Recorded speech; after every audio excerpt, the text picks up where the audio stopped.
வணக்கம். செல்வகுமாரின் நீண்டகால வானிலை ஆய்வறிக்கை 2026 ஆகஸ்ட் 20 வியாழக்கிழமை அதிகாலை நிலவர ஆய்வறிக்கை. அதிகாரப்பூர்வ வானிலை அறிக்கைக்கு இந்திய வானிலை ஆராய்ச்சித்துறை அறிக்கையை பார்க்கவும். வரக்கூடிய தென்மேற்கு பருவமழை காலம், அதனைத் தொடர்ந்து வரக்கூடிய வடகிழக்கு பருவமழை காலம், அதனைத் தொடர்ந்து வரக்கூடிய கோடை காலம், குளிர்காலம், அதற்கு அடுத்தபடியாக அடுத்த ஆண்டு 2027 தென்மேற்கு மற்றும் வடகிழக்கு பருவமழை காலம் எப்படி இருக்கும் என்கின்ற ஒரு கண்ணோட்டம். குறிப்பாக துல்லியமாக இருக்கும் வடகிழக்கு பருவமழை வரைக்கும், ஜனவரி வரைக்கும். அதற்கு பிறகு எல்னினோ என்பது இருக்கும். அதனால் வெப்பம் என்பது கொஞ்சம் உயர்ந்திருக்கும். இருந்தாலும் எல்னினோ என்கின்ற பேச்சு வரக்கூடிய, அதாவது 2027 ஏப்ரலுக்கு பிறகு முற்றிலுமாக விலகிவிடும். ஏப்ரலுக்கு பிறகு ஏற்று இருக்கக்கூடிய இந்த கடல் வெப்பத்தால் மழை பொழிவு அடுத்த ஆண்டு வலுவாகவே இருக்கவே வாய்ப்பு இருக்கு. இந்த ஆண்டை பொறுத்த வரைக்கும் வரக்கூடிய நாட்களிலே இந்த குழப்பமெல்லாம் தீரும் வேளையில கண்டிப்பாக இறுதிக்கட்ட தென்மேற்கு பருவமழை தீவிரமடையும்.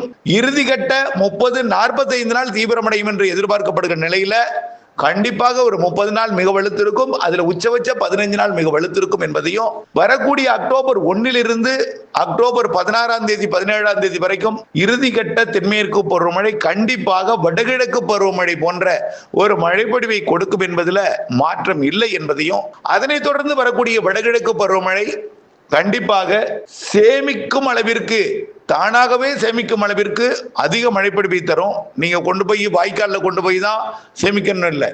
ஒரு திறந்த வெளியில் இருக்கக்கூடிய ஒரு ஏரியாக இருந்தாலும், குளமாக இருந்தாலும், அங்கே பெய்யக்கூடிய மழையே அதை நிரப்பிவிடும். இருந்தாலும் அதை நாம் கரைகள் உடைப்பெடுக்காத வகையில வடகிழக்கு பருவமழை மழை நீரை சேகரிப்பதற்கு நாம் கரைகளை பலப்படுத்த வேண்டும். மேலும் பண்ணை குட்டைகளை ஆழப்படுத்துதல், அகலப்படுத்துதல் போன்ற பணிகளால் மேலும் மழை நீரை சேகரிக்கலாம்.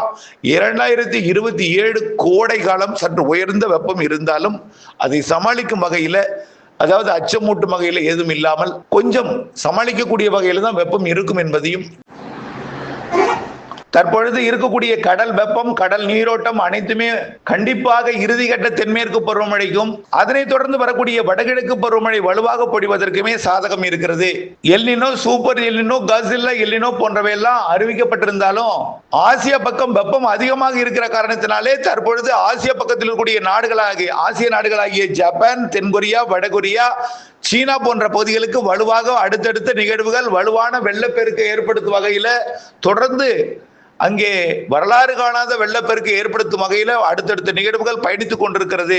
வடக்கே குளிர்ந்ததும், அதாவது சூரியனின் குத்துக்கதிர் தற்பொழுது தமிழ்நாட்டில் பார்த்தீங்கன்னா இன்றைக்கு 17ஆம் தேதி திருவள்ளூர் மாவட்ட பழவேற்காட்டை தொட்டது. 18ஆம் தேதி திருவள்ளூர் மாவட்டத்தின் தெற்கு வட சென்னை, 19ஆம் தேதி நேற்றைக்கு சென்னை, 20ஆம் தேதி இன்றைக்கு தென் சென்னை மற்றும் காஞ்சிபுரம், செங்கல்பட்டு மாவட்டம் மற்றும் அப்படியே திருவண்ணாமலை மாவட்ட வடக்கு பகுதி, இந்த பகுதிகளில் இன்றைக்கு சூரியன் குத்துக்கதிர் விழும்.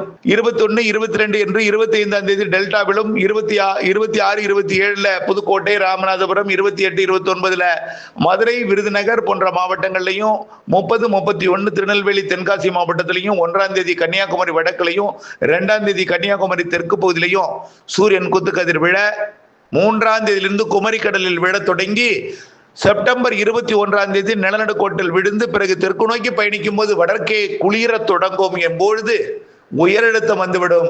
ஆகையின் காரணமாக இப்படி வடக்கு நோக்கி பயணித்துக் கொண்டிருக்கூடிய நிகழ்வுகள், ஜப்பான், சீனா பகுதியை நோக்கி பயணித்துக் கொண்டிருக்கிற நிகழ்வுகள் அங்கே பயணிப்பதற்கு தடை ஏற்படுத்தி பிறகு அப்படியே நேரடியாக தென்சீன கடற்பகுதி வழியாக வியட்நாம், கம்போடியா, லாவோஸ் வழியாக கண்டிப்பாக வங்கக்கடலை நோக்கி வரும். கடல் வெப்பம் சாதகமாக இருக்கிறது. குறிப்பாக வங்கக்கடல் வெப்பம் அரபிக்கடலை விட கூடுதலாகத்தான் இருக்கு இன்றைய தேதி வரைக்கும். ஆக ஆப்பிரிக்க பக்கம், அதாவது நெகட்டிவ் ஐஓடி உருவாகும் என்று மன்னிக்கவும், அதாவது ஒட்டுமொத்த இந்திய பெருங்கடல் வெப்பமே அதிகமா இருக்கு. ஆப்பிரிக்க பக்கம் வெப்பம் உருவாகி, அதாவது ஒரு வடகிழக்கு பருவமழைக்கு சாதகமாக இருக்கும் என்று கணிப்புகள் வெளியிடப்பட்டு கொண்டிருந்தாலும், எந்த பக்கம் வெப்பம் உயர்ந்திருந்தாலும் வங்கக்கடல், அரபிக்கடல் இரண்டு வெப்பமும் வரக்கூடிய நாட்களிலே சூரியன் குத்துக்கதிர் தெற்கே வரக்கூடிய நாட்களிலே கடல் நீரோட்டம் கண்டிப்பாக வலுவரும். அரபிக்கடல், வங்கக்கடல் ரெண்டு வெப்பத்தையுமே உயர்த்தும்.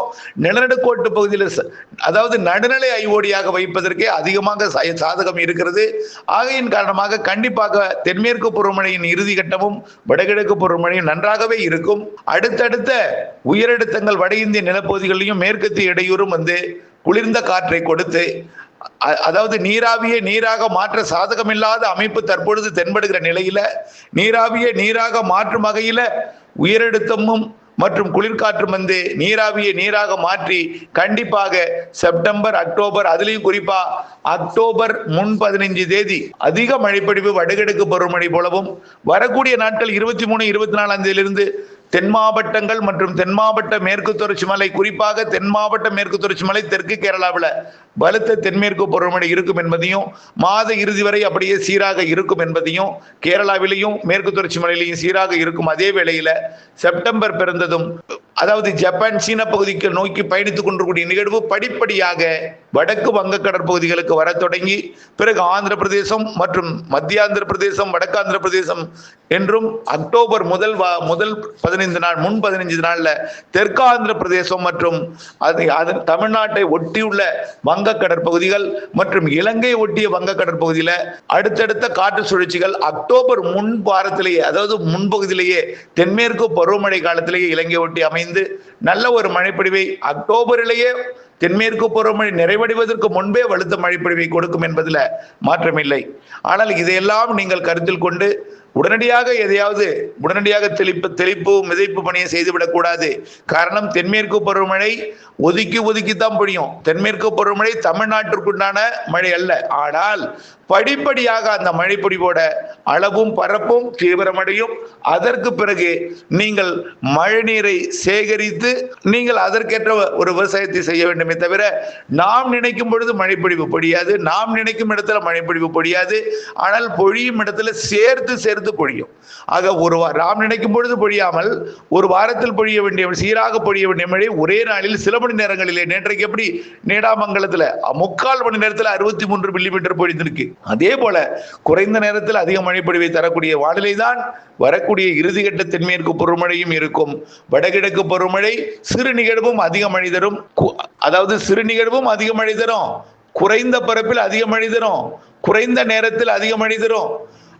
அனைத்து இடங்களுக்குமே இந்த சிறு நிகழ்வு அடுத்தடுத்த நிகழ்வுகளாக உருவாகி எல்லா மாவட்டங்களுக்குமே தெரியும். வடகிழக்கு பருவமழைக்கு முன்பே தென்மேற்கு பருவமழை இலங்கை ஒட்டிய கடற்பகுதியில் காற்று சுழற்சி உருவாகிற காரணத்தினால தமிழ்நாட்டின் கடலோர மாவட்டங்கள், குறிப்பாக இலங்கையை ஒட்டியுள்ள தென் மாவட்டங்கள், தமிழ்நாட்டு பகுதிகள், அதாவது மன்னார் வளைகுடா, பாக்ஜலசந்தி ஒட்டிய மாவட்ட பகுதிகள், தென் மாவட்டங்களின் மேற்கு தொடர்ச்சி மலை, குறிப்பாக நாலுமூக்கூத்து, காக்காட்சி எல்லாமே வடகிழக்கு பருவமழை அதிக மழைப்பொழிவை பெறும் இடங்களாக கணிக்கப்பட்டிருக்கிறது. இது நீலகிரி முதல் வால்பாறை மற்றும் கன்னியாகுமரி வரைக்கும் உள்ள மேற்கு தொடர்ச்சி மலைக்கும் நல்ல மழைப்பொழிவை தரும். அரபிக்கடல் வெப்பம் அதிகமாக இருக்கிற காரணத்தினாலே அரபிக்கடலிலும் காற்று சுழற்சி உருவாகும். வடகிழக்கு பருவமழை காலத்துல வங்கக்கடல் காற்று சுழற்சி, அரபிக்கடல் காற்று சுழற்சி ஒன்றிணைந்த இணைப்பு சுழற்சியால் தென் மாவட்டங்கள்ல பிணைக்கப்பட்டு தென் மாவட்ட மேற்கு தொடர்ச்சி மலைக்கும் ஒட்டுமொத்த மேற்கு தொடர்ச்சி மலைக்கும் அதிகமாக இருக்கும். இதுல தென் மாவட்டங்களுக்கும் கூடுதல் இருக்கும் என்று கணிக்கப்பட்டிருக்கிறது.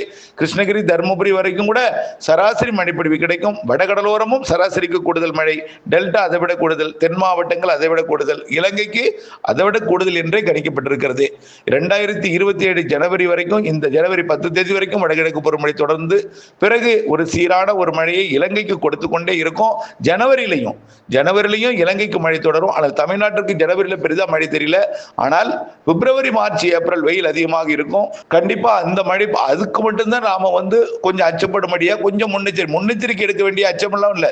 குடிநீர் தேவையை பூர்த்தி செய்வதற்கு மழைநீரை சேகரித்து அமைத்தால் ஒன்று தானாவே சேகரிக்கப்படும். கரைகளை வளப்படுத்தி இருந்தாலே நாம சேமித்து வைத்துக் கொள்ளலாம். அதன் அடிப்படையில் மழைப்பொழிவும் கை கொடுக்கும் என்பதையும், வரக்கூடிய கோடை மட்டும் கொஞ்சம் வெப்பமாக கூடுதலாக இருக்கும் 2027 என்பதையும், ஏப்ரலுக்கு பிறகு மே இறுதியில் இருந்து கண்டிப்பாக முற்றிலுமாக இந்த எல் நினோ என்கின்ற அந்த அச்சுறுத்தலே இல்லாமல் போய்விடும். மீண்டும் பல வருடங்களுக்கு இந்த எல் நினோ என்பது வாய்ப்பு தெரியவில்லை. அதாவது குறைந்தபட்சம் ஒரு 4-5 வருடங்களுக்கு எல் நினோ வாய்ப்பு தெரியவில்லை. அதற்கு பிறகு வரக்கூடியதெல்லாம் லானினா, நியூட்ரல் போன்ற அமைப்பு நல்ல மழைப்பொழிவை தரும் என்பதையும் தெரியப்படுத்த விரும்புகிறேன். ஆகவே அச்சம், பீதி வேண்டாம். பலர் என்ன கேட்டுட்டு இருக்கீங்கன்னா, நிறைய பேர் போர் போடலாமா, நிலத்தை வித்தரலாமா, நிறைய பேர் நேற்றைக்கு இரவு கூட பல கைபேசி அழைப்புகள் ரொம்ப வேதனைப்படுத்தியது. அதாவது பெரும்பாலும் பார்த்தீங்கன்னா மேற்கு தொடர்ச்சி மலை, கணவாய் பகுதிகள் இங்கிருந்து அதிக கைபேசி அழைப்புகள் வருகிறது. கவலைப்பட வேண்டாம், கை கொடுக்கும், பொறுத்திருங்கள், பொறுமையுடன் இருங்கள், கண்டிப்பாக நம்பிக்கையுடன் இருங்கள் என்பதை அன்போடு கேட்டுக்கொள்கிறேன். பெரும்பாலும் இந்த பகுதி எல்லாமே காற்று பகுதியில் செப்டம்பர்ல தான் எப்போதுமே மழை பெய்யும். இப்ப எல்லாம் காத்தடிக்கும், காத்து குறைவா இருக்கு. இருந்தாலும் செப்டம்பர் நிசப்தமாக இருக்கும்.